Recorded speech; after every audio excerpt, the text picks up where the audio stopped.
Está silenciado el micrófono.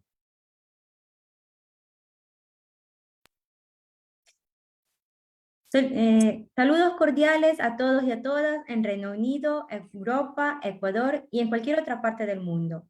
Enlace Latinoamericano Europeo y sus integrantes, les agradecemos por participar a este conversatorio. Hoy nos encontramos en una edición especial y queremos dar un cordial saludo a la activista candidata a la Revolución Ciudadana a la Asamblea Nacional, Rosa Margarita Arotingo Koshkawa. Soy María Calle y me encuentro en Italia. El tema de hoy es el fortalecimiento de los pueblos y nacionalidades desde la Asamblea Nacional. En lo académico, Rosa Margarita Arotingo Koshkawa es abogada de los tribunales de la República del Ecuador y magíster en Economía y Finanzas Populares y Solidarias. Además de sus destacadas contribuciones como abogada, líder comunitaria y defensora de los derechos de la naturaleza, Rosa también ha realizado importantes aportes en el ámbito político y legislativo para fortalecer el turismo comunitario y asegurar beneficios equitativos para las comunidades locales. Ha trabajado en la reforma de la Ley de Tierras para proteger los derechos de las comunidades y evitar la concentración de la propiedad. Su compromiso con el fortalecimiento de las comunas y organizaciones sociales ha sido evidente en sus aportes a la Ley de Comunas. Además, ha luchado por la protección de los derechos laborales y promovido la universalización del empleo joven a través de la reforma del Código Orgánico de Trabajo. Ha sido una defensora activa de los derechos de las mujeres, liderando la iniciativa Quiero caminar tranquila contra el acoso. Su carrera como educadora y su lucha por la protección del medio ambiente también han sido notables.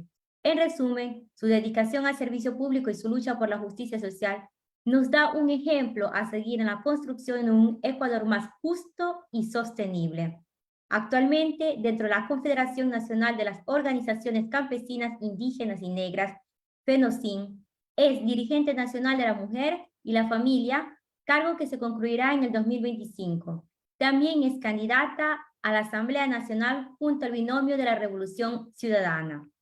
Estimada Rosa, le concedo la palabra. Usted tiene aproximadamente 20 minutos para presentar su tema. Una vez concluida su presentación, tendrá la oportunidad de responder preguntas que surjan a través de Zoom, Facebook y en los medios digitales activos. Bienvenida, tiene la palabra. Muchísimas gracias, estimada María Calle y Jimmy Pesantes. Gracias por esta invitación en este enlace latinoamericano europeo. Muchísimas gracias. Sí, es importante llevar adelante este conversatorio y también importante que presentarme para quienes no me conocen. Soy Margarita Arotingo.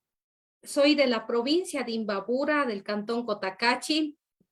Vengo de una comunidad Santa Bárbara, de padres agricultores, ¿sí? Quienes también, mis padres también fueron quienes se dedicaban a la agricultura, a la producción de alimentos de primera necesidad.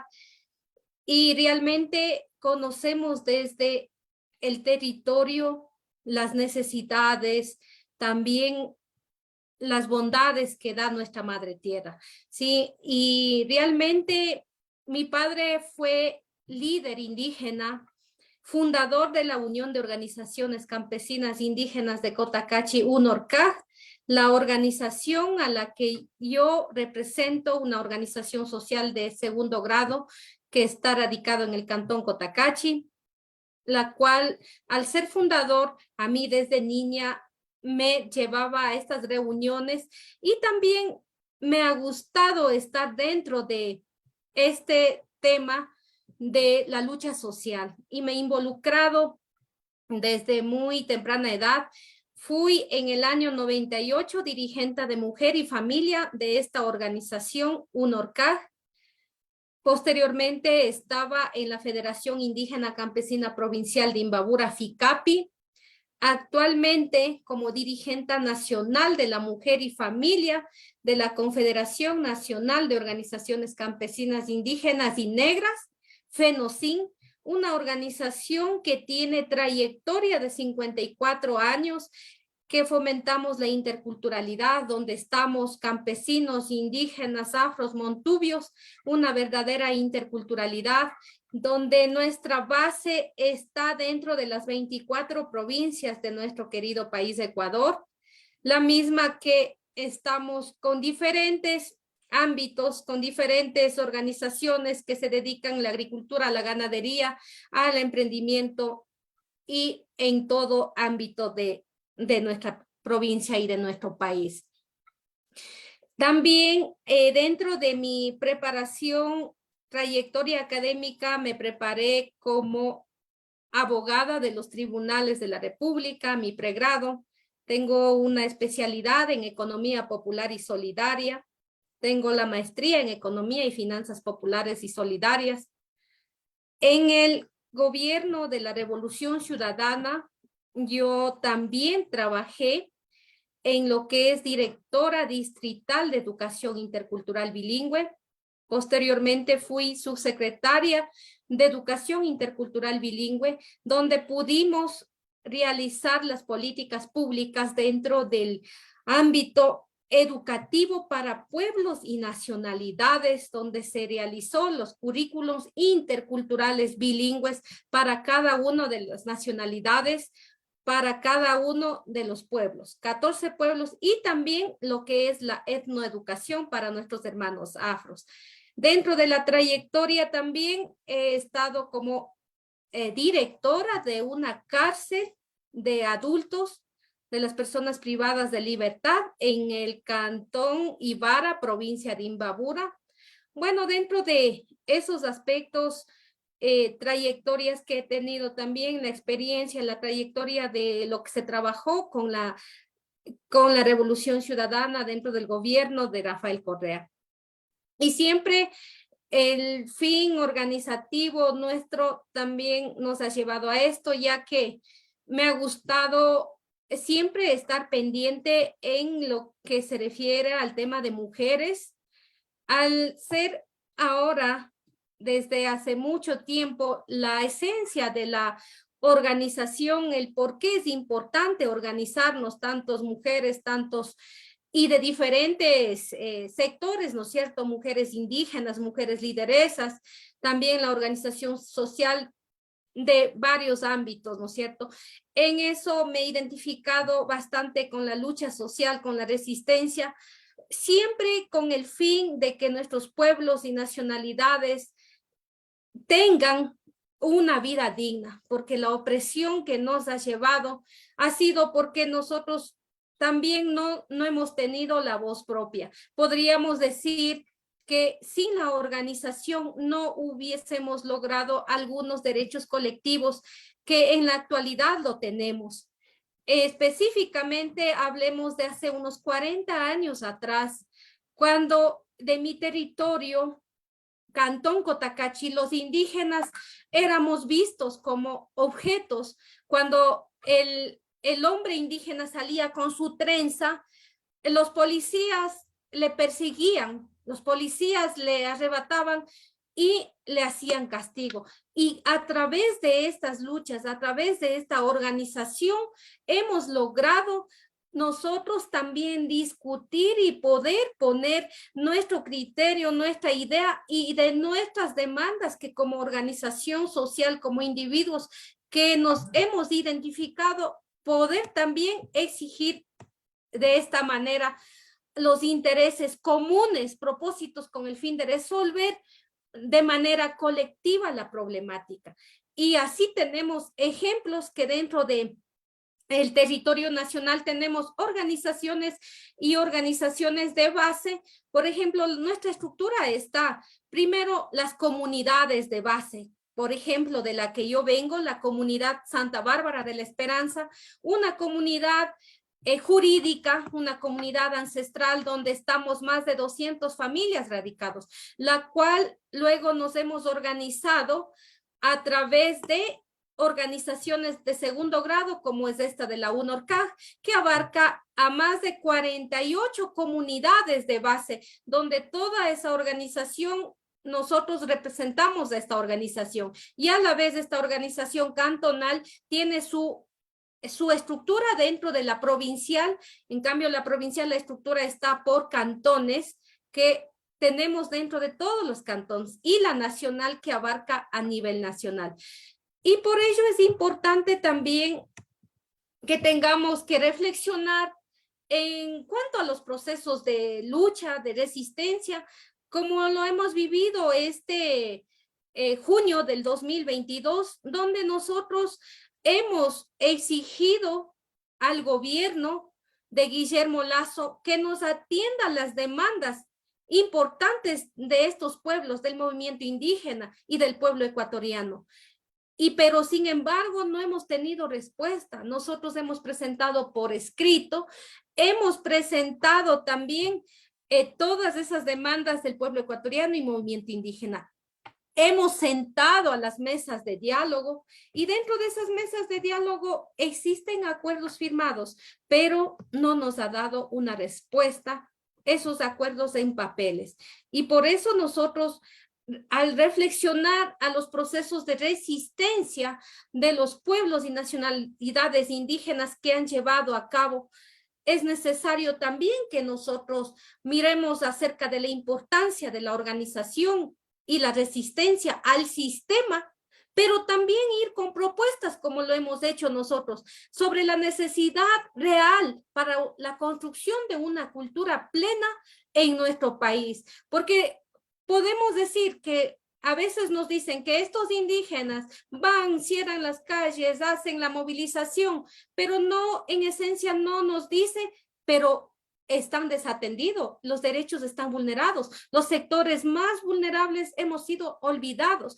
Y eso es lo que nosotros también hacemos, esta reflexión, que ofrezcamos también las miradas con importancia a esta resistencia. El trabajo comunitario que nos ofrece, ¿no es cierto?, la manera de trabajar en nuestras comunidades a través de mingas, las capacidades personales que cada uno tenemos.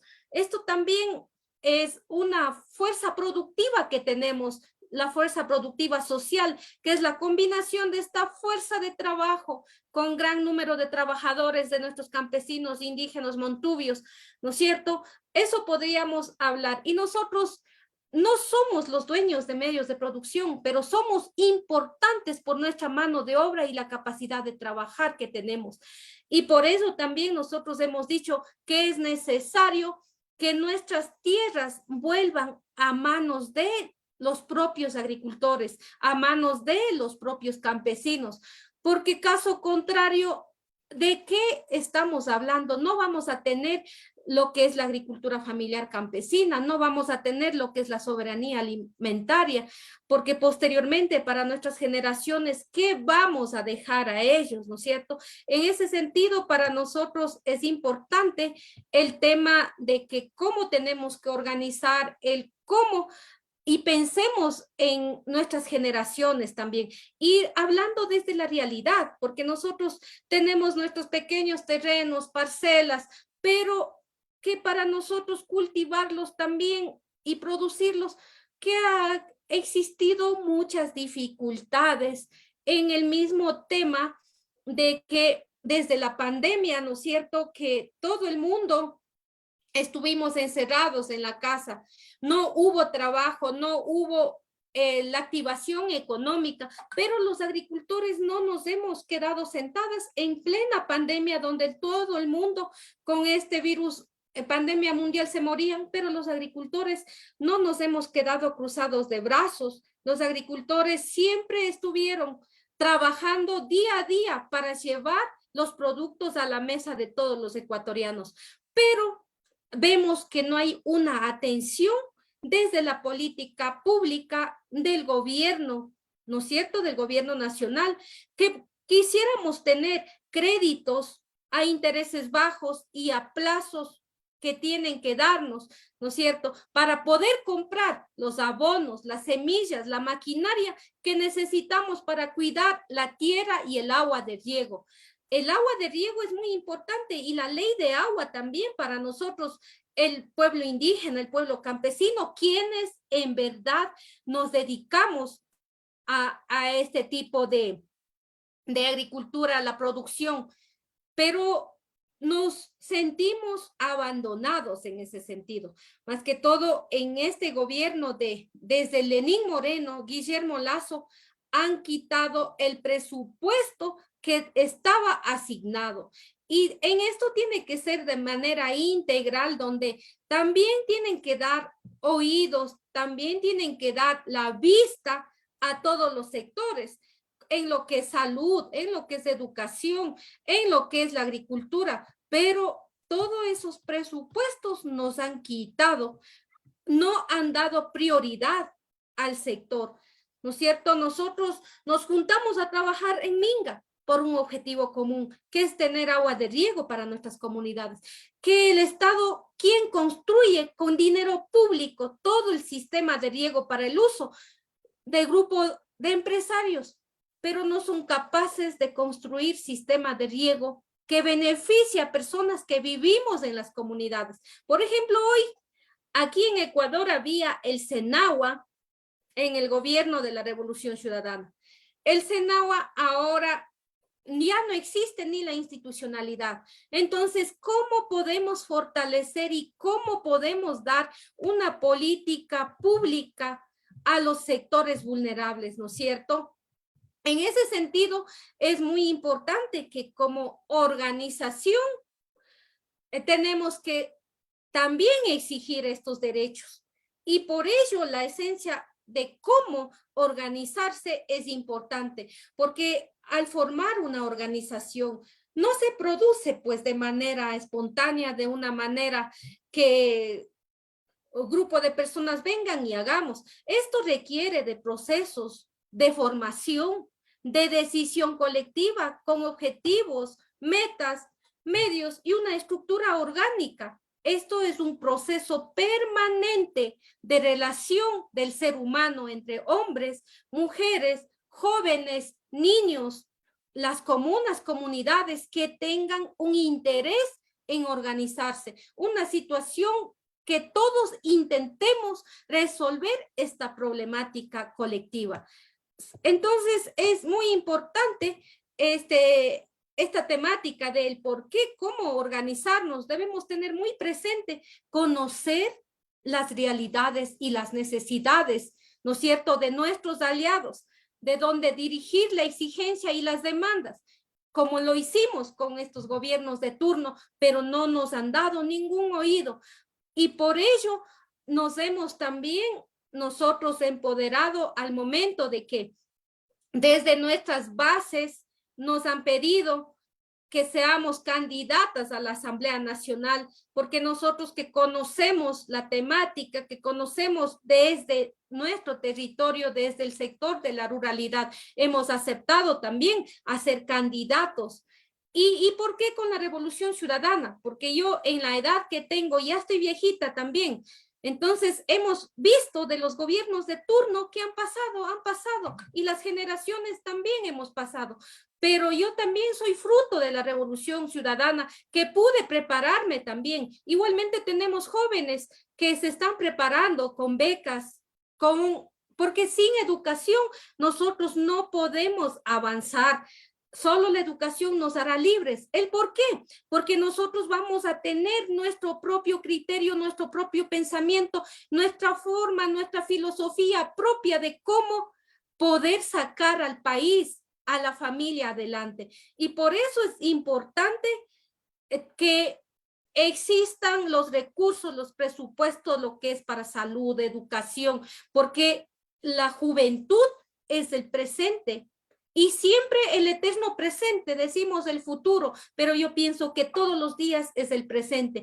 Y si no tenemos un cimiento bien puesto en nuestra juventud, ¿qué país queremos? Ahora mismo, hoy por hoy, la inseguridad que nos están matando en nuestro país, el Ecuador, no existen la manera de cómo prevenir, porque los gobiernos y este gobierno de Guillermo Lasso no ha dado oído ni ha dado presupuesto para ello. Y por eso en nuestro país está complicado la situación de seguridad.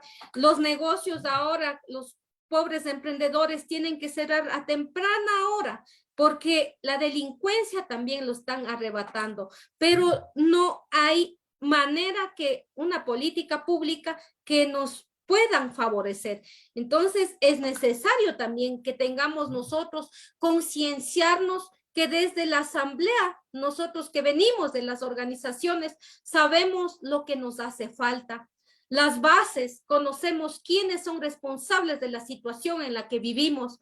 Por eso, como voceros, debemos generar conciencia desde el análisis profundo de las situaciones y nuestras propuestas respondan a nuestra realidad en sí. Porque hemos visto candidatos y candidatos que pasan de generaciones y ahora hemos vuelto yo me acuerdo hace 20 años teníamos el país como estamos ahora, sin empleo, la migración arrebatada, nuestros compatriotas indígenas para buscar el pan de cada día sin papeles están saliendo fuera del país, abandonando a sus hijos, abandonando a su familia.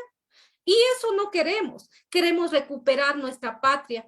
Queremos que nuestra patria tenga una vida digna. Y nuestro país, el Ecuador, no es pobre. Somos ricos, ricos en productos, ricos en la naturaleza, pero la pobreza extrema que ha llevado la inseguridad, la falta de mirar los ojos y el cuidado a la naturaleza es terrible con este gobierno nefasto que hemos tenido.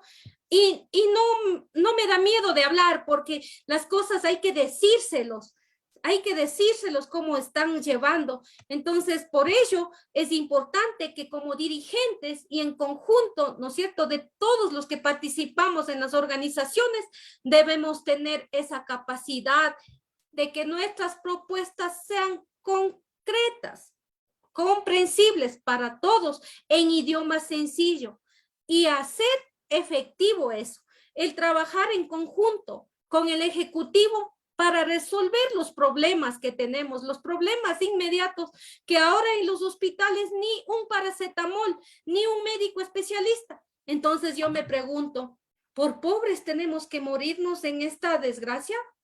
No estoy de acuerdo. Por más pobres que seamos, necesitamos tener una vida digna, porque los seres humanos somos igual que todos. No puede tener aquí una clase que viva privilegiándose de nuestra riqueza ecuatoriana. Y eso no queremos permitir y no debería darse en esto. Trabajar con el Ejecutivo es importante, con los proyectos, por ejemplo, proyectos de vivienda para quienes no lo tienen, la ley de tierra, que es importante, la ley de agua, como les decía, es importante también para nosotros, porque hoy por hoy la ley de agua está derogado por inconstitucionalidad. Entonces, esas cosas para nosotros es de suma importancia. Y en este año 2023, que la Asamblea se disuelve por muerte cruzada, y ahí se quedaron importantes proyectos como la ley orgánica, ¿no es cierto?, para promover los derechos humanos, la igualdad de oportunidades y la reparación histórica de pueblos y nacionalidades indígenas, el pueblo afro y el pueblo montubio. Entonces eso debemos retomar en este tipo de proyectos de ley. Para mí es fundamental como dirigente social y como mujer indígena que conozco y vengo de estos procesos organizativos. Y con ellos tenemos que trabajar, porque una ley no debe ser de escritorio, una ley tiene que ser con los actores propios que conocen el tema, la problemática. Así tenemos, ¿no es cierto?, que en estos debates tener, por ejemplo, la ley de comunas, comunidades, pueblos y nacionalidades, pueblos montubios y afroecuatorianos que tenemos en nuestro querido país. Y para ello es importante la participación ciudadana de todos estos actores que tenemos en nuestro país. Igualmente, hablemos de la movilización permanente. La base social debe alcanzar conquistas materiales, es decir, conquistas que sirvan para mejorar nuestras condiciones de vida como personas. Siempre mantenernos alertas ante cualquier atropello y venga de donde venga. Y por ello es importante involucrar a los miembros de nuestra organización, a todos los organizados que somos, y siempre los llevaremos adelante con nuestras propuestas. La organización es la base fundamental. Solo unidos podemos poner nuestra voz firmemente y así poder lograr con nuestra propuesta y empoderarnos desde quienes somos a dónde queremos llegar. Caso contrario, vendrán políticos que solo se dedicarán a la politicría, pero no nos darán atención, no nos darán servicio, porque nosotros tenemos que servir al país desde cualquier sector que estemos como autoridad, y al menos si somos por elección popular, a nosotros ellos nos eligen y tenemos que responder dando oído a las necesidades, dando atención a las necesidades. Por ello es importante la manera de cómo tenemos que organizarnos nosotros también. Y por ello, como les decía, la FENOCIN, mi organización a la que represento, tiene la trayectoria de 54 años. Y atrás de esa organización no es que ha sido de la noche a la mañana tan fácil para poder y sentarme y poder hablar como ahora lo estoy haciendo. Ha sido difícil, ha existido muertes, ha existido maltratos, ha existido opresión, pero eso tenemos que romper esas barreras que tenemos y no dejarnos nosotros, porque si nos callamos y dejamos, somos cómplices también, y eso no queremos. Y por ello siempre estaré, al menos desde mi liderazgo, desde cualquier espacio que yo me encuentre, poder servir a mi patria, poder servir a mis mujeres indígenas, campesinas, afros y montubias. Muchísimas gracias. Hasta aquí la intervención. Quedo abierto para las preguntas. Muchísimas gracias. Buenas noches en Europa, buenas tardes en Ecuador. Mi nombre es Jimmy Pesantes y tomaré la moderación desde Berlín, Alemania. Ahora pasamos al ciclo de preguntas, pero antes queremos recordar que estamos conversando con Margarita Oritongo Cuscagua, quien está exponiendo sobre el fortalecimiento de los pueblos y nacionalidades desde la Asamblea Nacional. Margarita, usted muy bien exponía procesos legales que están pendientes, que hay que recuperarlos, ¿no? Hablaba de la ley de agua, ley de comunas y algunas otras leyes que ustedes quieren fortalecer para que hayan mejores servicios en las comunidades, por supuesto. ¿Qué tipo de servicios? Bueno, hay muchísimos servicios que se necesitan urgentes porque el gobierno neoliberal prácticamente ha desmembrado el Estado y ha dejado de dar servicios de calidad al pueblo ecuatoriano. Pero, ¿qué tipo de servicios se requieren urgentemente, aunque todos sean urgentes, pero los más urgentes que ustedes consideren para las nacionalidades indígenas ecuatorianas?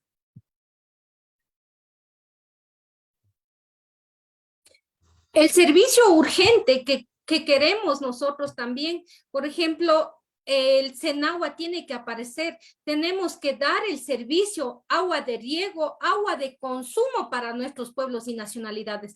Al desaparecer la institucionalidad, no lo están tomando atención en ningún sentido. Y eso para nosotros es prioridad porque el agua es vida. Sin agua nos están matando, no hay producción, existe desnutrición, el agua es un importante y vital para todo de manera integral. Y por ello para nosotros es importante que esto dé atención, que dé presupuesto para que puedan tener y llegar a nuestras comunidades el agua de consumo y el agua de riego. Para ello es lo que queremos nosotros dentro de la ley, que exista también fuertemente y apoyo. Y para ello estamos nosotros como dentro de la Asamblea. Vamos a exigir, vamos a trabajar con nuestras organizaciones estas demandas que ya lo hemos presentado y ahora necesitamos dar el empuje, prioridad a esto. Hay procesos legales que demoran, ¿no? Para hacer una ley hay el primer debate, después el segundo debate, y eso demora, ¿no? Hay procesos que ya están en marcha, sí, pero hay otros que hay que comenzarlos desde el principio. Pero ustedes no pueden esperar tanto. Si es bien, el Ejecutivo tiene que hacer obras a través de los ministerios. ¿Ustedes cómo harán ese acompañamiento? ¿Cómo harán esa presión para que esa obra que es urgente llegue a las comunidades? ¿Cuál sería sus participaciones, por ejemplo, desde las comunidades para que tengan algún tipo de representatividad dentro de esos proyectos del Ejecutivo? Sí, exactamente. Y por ello, al iniciar mi intervención, le había dicho que nosotros hemos aceptado estar dentro de estas candidaturas para la Asamblea Nacional en la Revolución Ciudadana. Nosotros sabemos que ellos asignaron presupuesto, dieron por primera vez que el sector indígena, el sector campesino podamos tener y estar dentro de este presupuesto. Y ahora nosotros igual estamos apostando con Luisa González para la presidencia de la República, la primera mujer, Montubia, que igual ya trabajó, ya conoce, tiene experiencia, y eso va a ser prioritario poder nosotros como asambleístas dar la viabilidad a través de esta ley, y el Ejecutivo tiene que dar el cumplimiento. Y ella lo ha dicho dentro del plan de gobierno de Luisa González y Andrés Arauz, nosotros habíamos ya presentado, y eso ellos están conscientes, y eso también están ya también dando respuesta a eso. Va a ser prioridad que dentro del Ejecutivo vamos a trabajar de manera coordinada, y eso es lo que aspiramos. Perfecto. Ahora de Francia, Etienne, no sé si hacer una pregunta, por favor, Etienne. Gracias, Jimmy. Buenas noches a todos y todas. Buenas noches, Margarita. Bienvenido aquí en este conversatorio. Usted habló de, bueno, si puedo resumirlo así, de voluntad popular, ¿no? Que al final es todo cuestión de voluntad popular. Si queremos cambiar positivamente la sociedad, la economía, el país, ¿no? Es cuestión de voluntad política y a todo nivel, ¿no? De trabajar con el pueblo. Y hablo también, usted habló de participación ciudadana, y me parece muy importante sobre este tema. Pero quería conversar un poquito más sobre la economía popular y solidaria, porque usted dijo que tiene competencias, o sea, tiene experiencia en este tema, ¿no? Y a nivel académico, académico también, ¿no? Entonces, quería saber qué hacía falta durante la década ganada de Rafael Correa para mejorar aún más este sector dentro de la economía, dentro de la sociedad, porque sabemos que es un tema muy importante también que puede ayudar mucho para el empoderamiento económico de los sectores populares, o para ayudar a grupos que viven en situaciones difíciles, como las mujeres solteras o etcétera, ¿no? Y por ejemplo, Luisa habló voy a terminar, habló también de otra vez de comprar leche a los productores. No sé si es parte de la economía popular y solidaria, pero es un buen ejemplo de que el Estado también puede fomentar la economía local, así a nivel territorial, ¿no? Entonces mi pregunta sería, ¿qué hacía falta y qué se podría hacer para fomentar la economía popular y solidaria si Luisa gana el 20 de agosto? Gracias. Sí, es importante que todos conozcamos, ¿no es cierto?, qué es la economía popular y solidaria. Es un modelo económico diferente donde que lo principal, el bien común, está el ser humano, ¿no es cierto?, como sujeto y fin. Eso tenemos que conocer claramente, porque a veces pensamos que al hablar de la economía popular y solidaria son economía de pobres, pero más bien es lo contrario, es una economía donde los objetivos es que el sector productivo se empodere y genere también, ¿no es cierto?, empleo e ingresos, que además en la realidad podríamos hablar un ejemplo muy clarito que tenemos en Bolívar, el Salinerito, ¿no es cierto? A través de estos emprendimientos, dar un plus más a esta economía, donde que ahí generamos lo que es el queso, el chocolate y de los productos también. Hay que hablar, al hablar de economía popular y solidaria, estamos hablando de calidad. En lo que es producción, igualmente estamos hablando de agroecología, poner un plus donde quede el productor directo al consumidor, pero también una manera de hacer de calidad. Y así estamos ganando, no dar oportunidad directamente para que lo que nos lleve nuestras ganancias o la utilidad para nuestra familia lo realicen el propio productor, del productor al consumidor, pero de calidad. Y así podemos seguir generando mayor emprendimiento, mayor empleo. Hablemos de las mujeres solteras que me preguntaste. Es importante que en nuestro país, el Ecuador, siempre los emprendedores, los pequeños emprendimientos de estos negocios, el trabajo del campo, el trabajo con los animales, siempre lo ha hecho la mujer. Y al ser madre soltera con mayor responsabilidad, yo soy una de ellas, yo soy madre soltera, tengo mis 2 hijos, uno de 28 y una de 19, pero me ha tocado ser padre y madre para poder dar la educación. No nos hacen menos, creo que es importante que a través de eso también nosotros hemos sido más fuertes, más luchadoras, emprendedoras en lo que tenemos. Y es importante mencionar que en el gobierno de la Revolución Ciudadana ya existe esta ley de economía popular y solidaria. Y lo que sí nos falta es este empuje, la reglamentación y del Ejecutivo lo tengan para una política pública clara y poder ejecutar, ¿no es cierto? Pero ya tenemos un paso y tenemos ejemplos que está dando muy bien funcionamiento, el que hablemos del Salinerito en Bolívar, ¿no es cierto? Son temas como ellos, podemos, la inclusión financiera es importante en esto. Al hablar de los bancos, ¿no es cierto? Las cajas comunales que también podríamos fomentar a través de la economía popular y solidaria dentro de la comunidad, esos son emprendimientos que podemos ir fomentando desde la familia, desde la comunidad y seguir ampliando. Y entonces esta economía donde que todos también, el consumidor, vayamos concientizándonos, porque a veces desconocemos y ese desconocimiento es fatal y lo vemos con diferencia, pero más bien si nosotros analizamos y abrimos el camino a lo que es la economía popular y solidaria, es una gran oportunidad que tenemos todos y todas. Usted ha dicho un gran ejemplo, el Salinerito. Lo conozco personalmente, es algo extraordinario. ¿Por qué no se ha podido replicar algo así por todo Ecuador, en diferentes comunidades? ¿Por qué no se ha logrado tener ese éxito, una reproducción de ese modelo del Salinerito? ¿Por qué no se ha hecho? ¿Qué nos puede decir usted al respecto? No se ha dado eso. Sabemos perfectamente quién tiene que hacer la política pública. Es el gobierno central a través de propuestas, proyectos.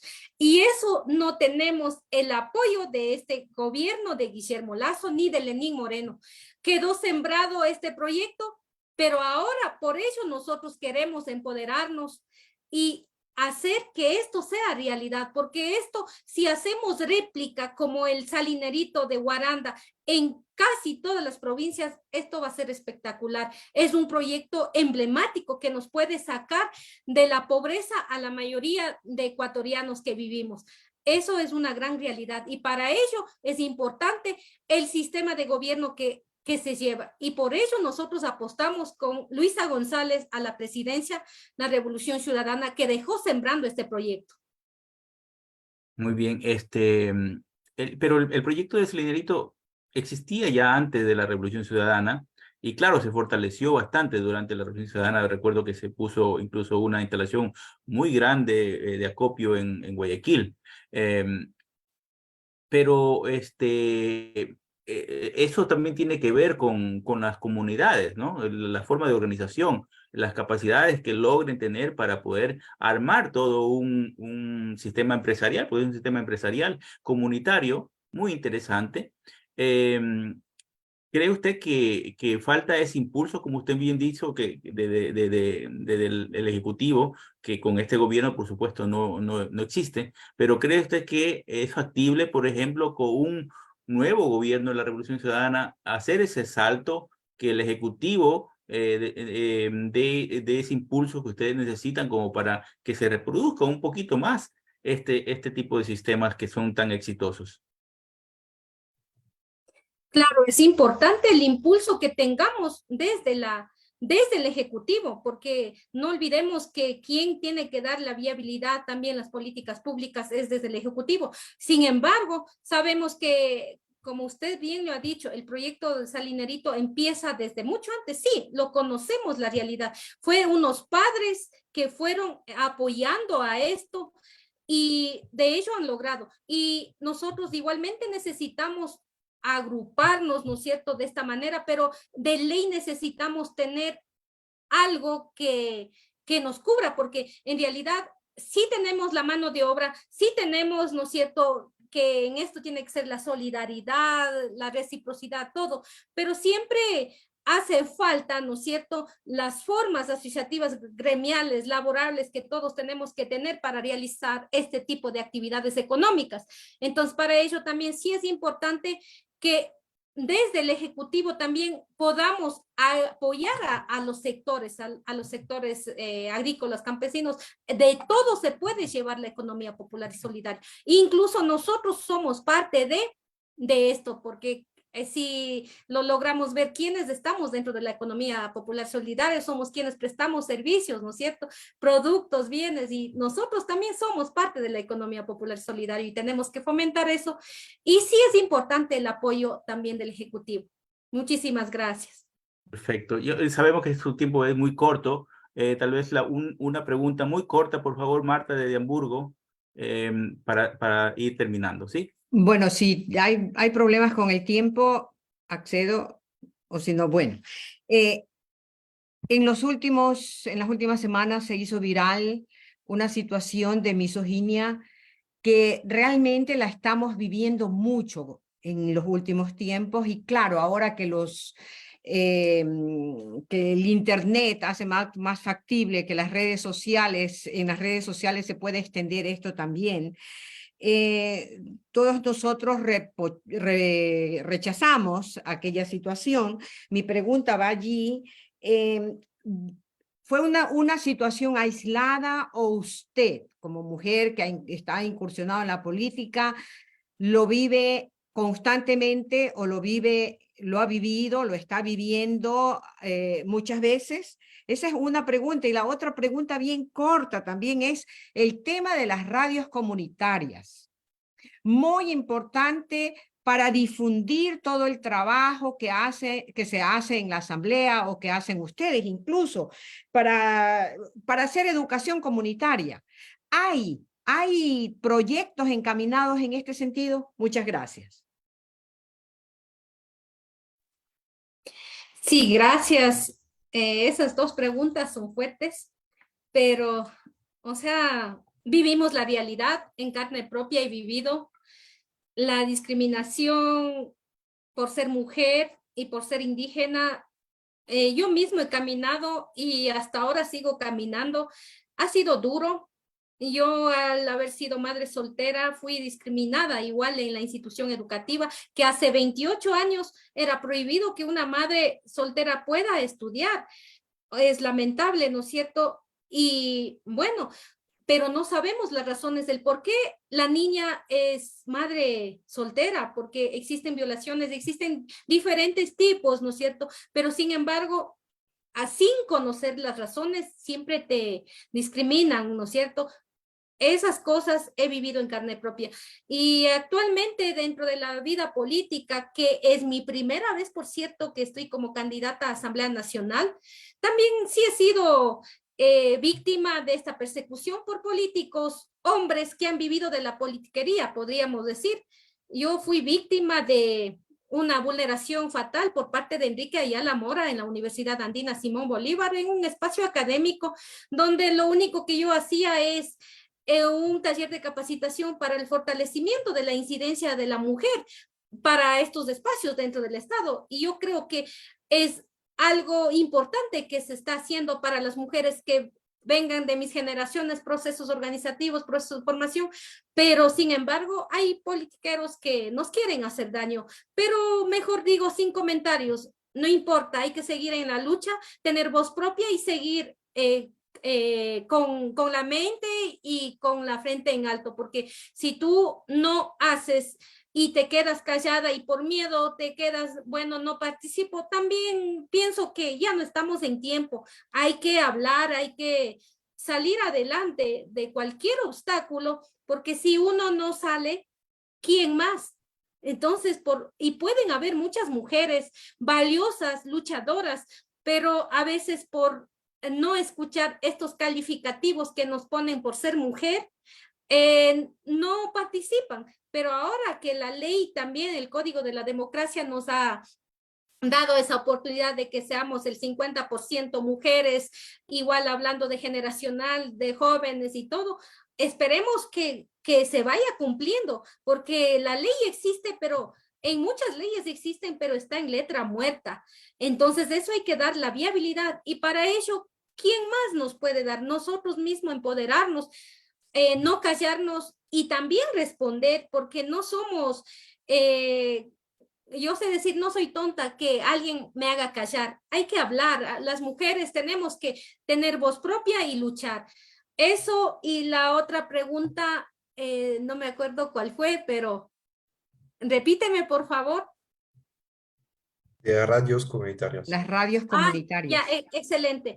Esto de las radios comunitarias es importante para nosotros y nos gustaría tener, si es posible, en todos los cantones, en todas las parroquias, porque a través de ellos estaríamos nosotros, si es posible, hablando cada día, cada semana, temas importantes, temas de esta construcción, de la lucha, temas de esta construcción, de ideas, de propuestas.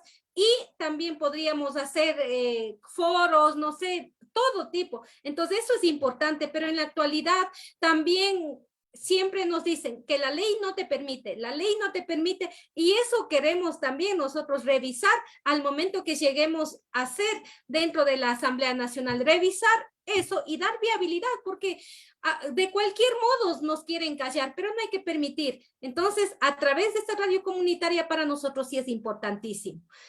Y bueno, pues estimados Jimmy y María, muchísimas gracias por esta oportunidad de poder dialogar con ustedes. Para mí es una satisfacción por lo menos hablar una experiencia, un poquito de retroalimentar con ustedes de ida y vuelta es muy saludable, muy grandioso. Para mí me siento tan agradecida con ustedes por este espacio que me han brindado. Muchísimas gracias a todos y todas.